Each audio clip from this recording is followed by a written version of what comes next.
"Meet the family embarrassment we have to tolerate," Diana Crawford announced loudly to the cluster of elegantly dressed guests, her voice carrying across the manicured lawn of the exclusive Brookside Country Club in Charleston, South Carolina. I felt every eye turn toward me as I stood quietly beside the rose garden, clutching my simple beige purse. The laughter that followed felt like tiny needles pricking my skin, but I kept my composure, just as I always had. My name is Margaret Thompson, and at 67 years old, I should have been accustomed to Diana's cruel remarks by now. But on my daughter Rebecca's wedding day, surrounded by Charleston's elite society members, the sting felt particularly sharp. I had chosen a modest navy dress from a department store, nothing like the designer gowns that rustled around me, but it was clean, pressed, and appropriate. That apparently wasn't enough for my new daughter-in-law's mother. "I cannot believe Rebecca chose to marry into such ordinary circumstances," Diana continued, her voice dripping with disdain as she gestured toward me with her champagne flute. The other women in her circle nodded knowingly, their pearl necklaces catching the afternoon sunlight. We tried to suggest a smaller ceremony, something more appropriate for their financial situation. I watched my beautiful daughter across the terrace, radiant in her grandmother's altered wedding gown, dancing with her new husband, James. He was a kind young man, nothing like his pretentious mother, and I could see the genuine love in his eyes when he looked at Rebecca. That was what mattered, I reminded myself, not the whispered comments and sideways glances from people who measured worth by stock portfolios and country club memberships. Diana Crawford had made it clear from the moment James brought Rebecca home that she considered our family beneath theirs. The Crawfords owned Crawford Investment Partners, one of the most prestigious financial firms in the Southeast, and their wealth afforded them a lifestyle I could never provide for Rebecca. Diana never missed an opportunity to remind me of this fact, whether through backhanded comments about Rebecca's humble upbringing or pointed questions about my own financial situation. "She's probably wondering how she'll afford the reception dinner," one of Diana's friends whispered loud enough for me to hear, causing another round of muffled laughter. I took a slow sip of my punch and smiled politely, just as I had taught Rebecca to do when facing difficult people. Little did they know that their cruel entertainment was about to take an unexpected turn, though I certainly hadn't planned it that way. I had raised Rebecca alone after her father passed away when she was just 8 years old. Those early years were difficult, working double shifts as a nurse at Charleston General Hospital to keep our small apartment and put food on the table. Rebecca never complained about the secondhand clothes or the nights I worked late, never asked for the expensive toys her classmates had. She was grateful, hardworking, and kind. Everything that mattered far more than the size of a bank account. But I had been careful with money in ways that Diana Crawford could never understand. While she spent thousands on designer handbags and European vacations, I saved every penny I could. I invested wisely, lived modestly, and built something substantial over the decades. The irony wasn't lost on me that the very people mocking my simple lifestyle had no idea of the financial foundation beneath it. Diana had insisted on hosting the wedding reception at her country club, claiming it was her gift to the young couple.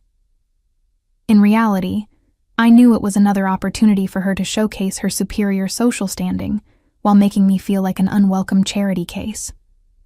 She had even suggested I might be more comfortable skipping the reception altogether, though Rebecca had firmly refused that suggestion. "Mother Thompson, you look lovely," Rebecca had whispered to me during the ceremony, squeezing my hand. She had started calling me that after the engagement, wanting to honor both her new family and her roots. It was one of many small gestures that reminded me why I had worked so hard to give her the foundation for a good life. James had tried to warn me about his mother's sharp tongue. "She means well," he had said during our first awkward family dinner 6 months ago. "She's just protective of our family's reputation." I had smiled and nodded, understanding that he was caught between loyalty to his mother and love for my daughter. It wasn't his fault that Diana viewed kindness as weakness and humility as shame.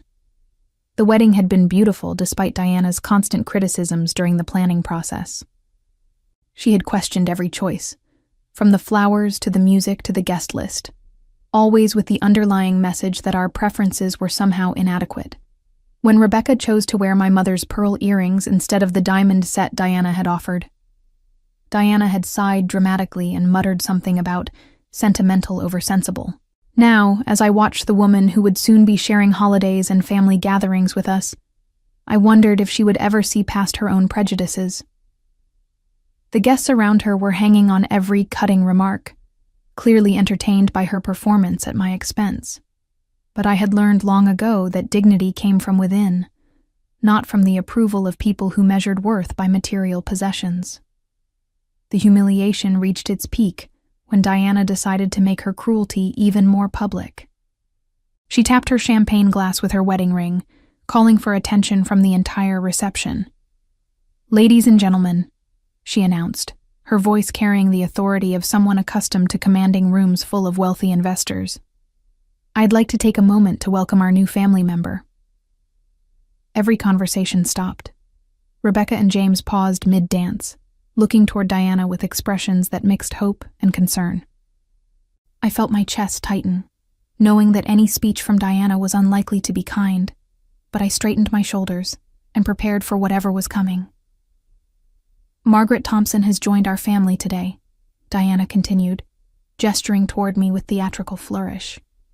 "And while we come from very different circumstances, we believe in embracing all levels of society."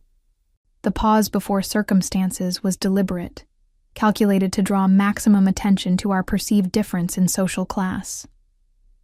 A few uncomfortable chuckles rippled through the crowd. Some guests looked genuinely embarrassed by Diana's obvious cruelty, but others seemed entertained by the drama. I could see Rebecca's face reddening with anger and embarrassment, her joy in the day being poisoned by her new mother-in-law's public performance. "Of course, we understand that not everyone can afford the finer things in life," Diana went on, warming to her theme. "Margaret works as a nurse, such noble, humble work, and we admire her dedication to serving others despite her limited means. It takes real character to maintain dignity when you're struggling financially." The words hit like physical blows. She was painting me as a charity case in front of Charleston's most prominent families, making my daughter's wedding day about my supposed inadequacy rather than Rebecca's happiness. I watched James put his arm around Rebecca, whispering something in her ear that I hoped was reassurance rather than apology. "We've tried to help where we can," Diana continued, her voice taking on a tone of practiced benevolence. "After all, family takes care of family, even when the circumstances are challenging. We believe in lifting up those less fortunate." That was when I noticed Kenneth Crawford, Diana's younger brother and partner in their investment firm, standing near the terrace entrance. His face had gone completely white, and he was staring at me with an expression I couldn't quite read. His champagne glass trembled slightly in his hand, and I could see him mouthing something to himself, as if trying to place a memory. Diana was building to her crescendo, completely oblivious to her brother's reaction. "So let's raise our glasses to Margaret Thompson," she declared with false warmth. "May she find comfort in knowing that her daughter has married into a family that values generosity toward those in need." The moment hung in the air like a storm about to break, and I realized that Kenneth's recognition was about to change everything in ways none of us had anticipated. Kenneth Crawford's champagne glass slipped from his fingers, shattering against the brick terrace with a crash that seemed to echo across the suddenly quiet reception. Every head turned toward him as he stood frozen, his face a mask of dawning horror and recognition. Diana stopped mid-sentence, her practiced smile faltering as she followed the direction of everyone's stares. "Kenneth? What on earth?" Diana began, but her brother held up a shaking hand to silence her. "Wait," Kenneth said, his voice barely above a whisper but somehow carrying across the entire reception area. "Wait just a minute." He took several unsteady steps toward me, his eyes never leaving my face. "Aren't you...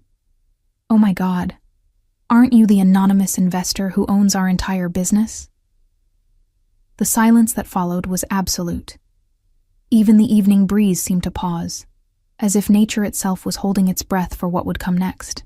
Diana's mouth fell open in confusion, her champagne glass hovering halfway to her lips as she processed her brother's words. "I don't understand what you're talking about," Diana said quickly, her voice higher than usual. "Kenneth, you're obviously mistaken. This is Margaret Thompson, Rebecca's mother. She's a nurse at Charleston General." But Kenneth wasn't listening to his sister.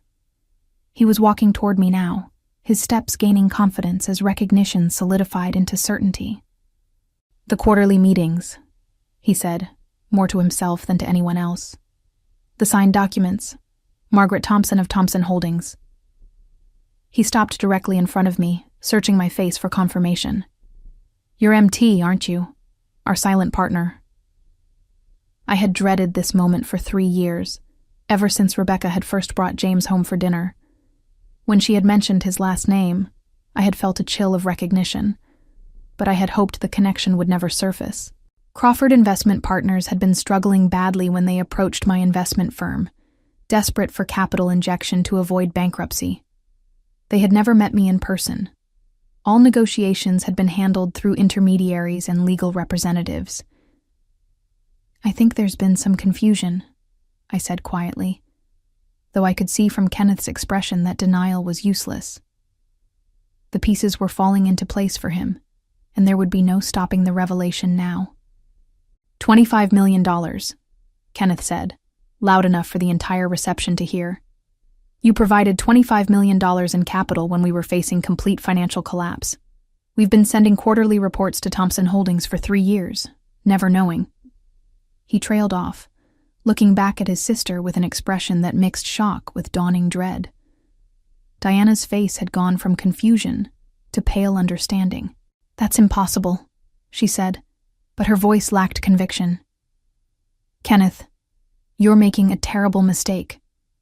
She can't possibly be." "The investment agreement specifically states that MT maintains controlling interest," Kenneth continued, his voice growing stronger as the full implications hit him. 48% ownership of Crawford Investment Partners, with veto power over major business decisions. He looked around at the assembled guests, many of whom were Crawford Investment Partners clients. "She's not just an investor. She's our primary stakeholder." The whispers started then, a ripple of shocked conversation spreading through the crowd like wildfire. I could see the country club members who had been laughing at Diana's cruel jokes now reassessing everything they had just witnessed. The woman they had been mocking as a struggling nurse was apparently the financial power behind one of Charleston's most prestigious investment firms. Diana's carefully constructed performance was crumbling in real time. Her face cycled through emotions: disbelief, humiliation, and finally, desperate anger. "This has to be some kind of mistake," she said, her voice rising to near hysteria. "Kenneth, tell them this is impossible." "Actually, it's completely accurate," I said, finally finding my voice. The time for hiding was over, whether I had planned it or not. I opened my simple beige purse and withdrew a leather portfolio that I always carried, containing the legal documents that proved my investment holdings. Thompson Holdings has been the primary financial backer of Crawford Investment Partners since March 2022. Kenneth's face was ashen as he nodded confirmation. "We were 3 weeks away from bankruptcy," he admitted to the stunned crowd. "Our client base had shrunk by 60%. We had regulatory fines pending, and our creditors were threatening foreclosure. Ms. Thompson's investment saved our firm, our employees' jobs, and our family's entire livelihood." I could see Diana's world shifting beneath her feet as the full scope of her mistake became clear. She had spent the last hour publicly humiliating the woman who literally owned nearly half of her family's business. The guests around us were beginning to murmur among themselves, and I could see several prominent Charleston families exchanging meaningful glances. "The quarterly reports we've been sending show steady growth since the capital injection," Kenneth continued, his voice growing more strained with each revelation.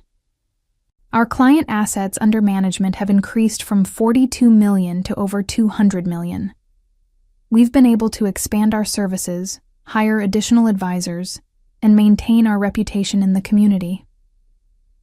He paused, swallowing hard. All because of Ms. Thompson's investment and ongoing support. Diana made one last desperate attempt to salvage the situation. Well, if that's true, she said, her voice shaking, then why didn't she ever tell us? Why keep it secret? It seems rather deceptive. Because, I said calmly, the investment agreement specifically includes a confidentiality clause protecting my anonymity. Your firm requested complete discretion regarding the source of the capital injection.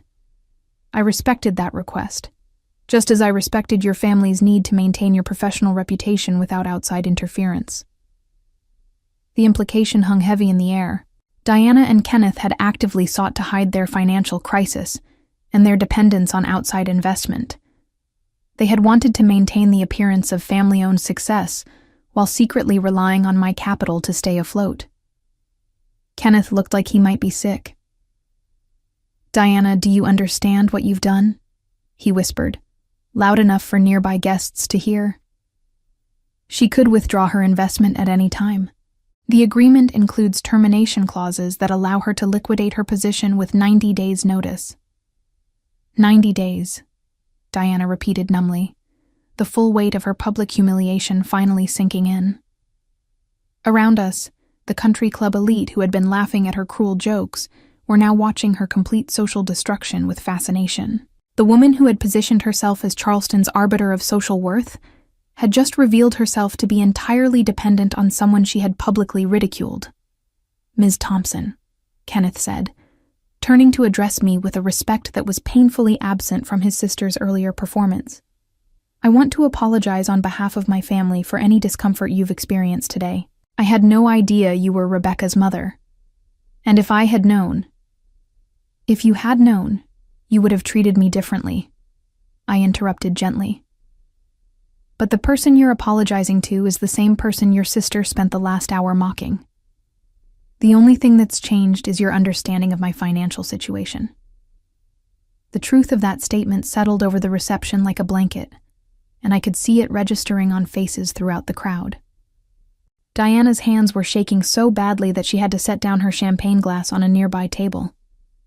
The woman who had commanded the room with her cruel performance just minutes earlier now looked small and desperate. "Margaret," she said, her voice barely recognizable from the confident tone she had used to humiliate me. "I think there's been a terrible misunderstanding here." "No misunderstanding," I replied, keeping my voice calm and measured. "You made your feelings about me quite clear. You believe I'm an embarrassment to your family, someone whose humble circumstances require your charitable tolerance." I looked around at the assembled guests, many of whom were now avoiding eye contact with Diana. "You wanted to make sure everyone here understood exactly how you view me." Kenneth stepped forward, clearly trying to salvage what remained of his family's professional reputation. "Ms. Thompson, please understand that Diana had no idea about your business relationship with our firm. If you had known, you would have treated me with the respect that money commands," I said, cutting him off. "But respect shouldn't be conditional on wealth, should it?" I let that question hang in the air for a moment. "Your sister didn't mock me because she thought I was poor. She mocked me because she thought she could get away with it." Diana finally found her voice again, though it came out as a desperate whisper. "I was just trying to welcome you to the family. Sometimes my words come out wrong when I'm nervous." "You called me a family embarrassment," I said clearly, ensuring everyone present could hear. "You suggested I was struggling financially and needed your charitable assistance. You made my daughter's wedding day about your supposed superiority over someone you considered beneath you." I paused, letting the words sink in. "None of that was nervous chatter, Diana. That was calculated cruelty." The guests were now openly staring at Diana, their earlier amusement replaced by uncomfortable recognition. Several country club members were whispering among themselves, and I could see at least 3 couples preparing to leave early. Diana's social performance had backfired spectacularly, revealing her character in the harshest possible light. "What can we do to make this right?" Kenneth asked desperately. "Surely we can work through this misunderstanding." "This isn't a business negotiation, Kenneth," I said firmly. "This is about how your family chooses to treat people they believe have less power than they do. You can't negotiate your way out of character flaws." Diana made one final frantic attempt to regain control. "You have to understand, Margaret. I've been under so much stress planning this wedding.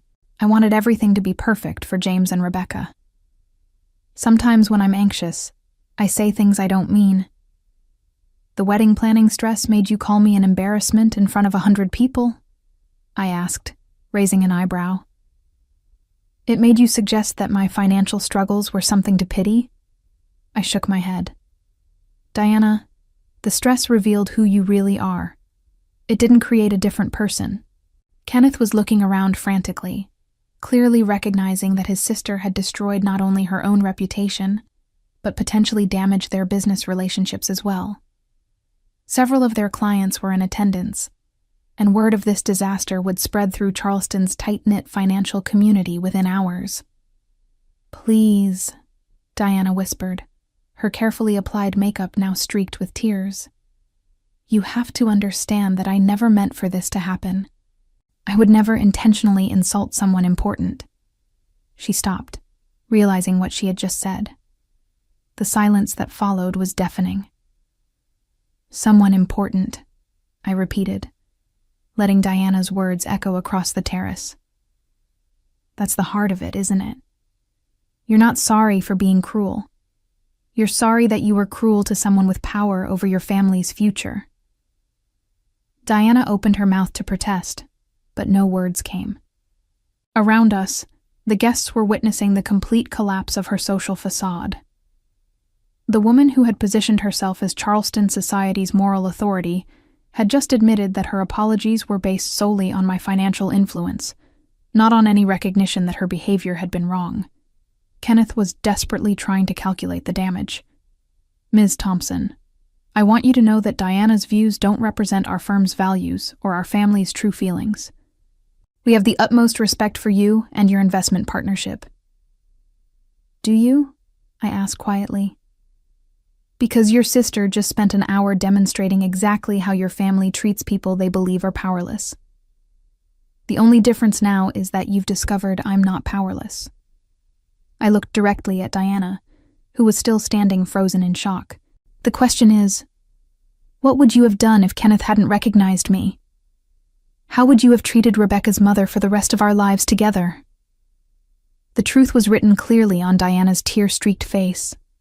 She would have continued the cruelty, escalated it even. Secure in her belief that I had no recourse against her social and financial superiority. The wedding reception would have been just the beginning of years of calculated humiliation. "I think we need to discuss this privately," Kenneth said, his voice tight with panic. "Perhaps we could arrange a meeting to—" "No," I said firmly. "You made this public. Diana chose to humiliate me in front of everyone here. She can face the consequences of that choice in the same setting." I looked around at the assembled guests, many of whom were now openly recording the confrontation on their phones. "Let's make sure everyone understands exactly what happened here today." I pulled the leather portfolio from my purse and opened it deliberately, extracting the investment agreements that had saved Crawford Investment Partners from bankruptcy.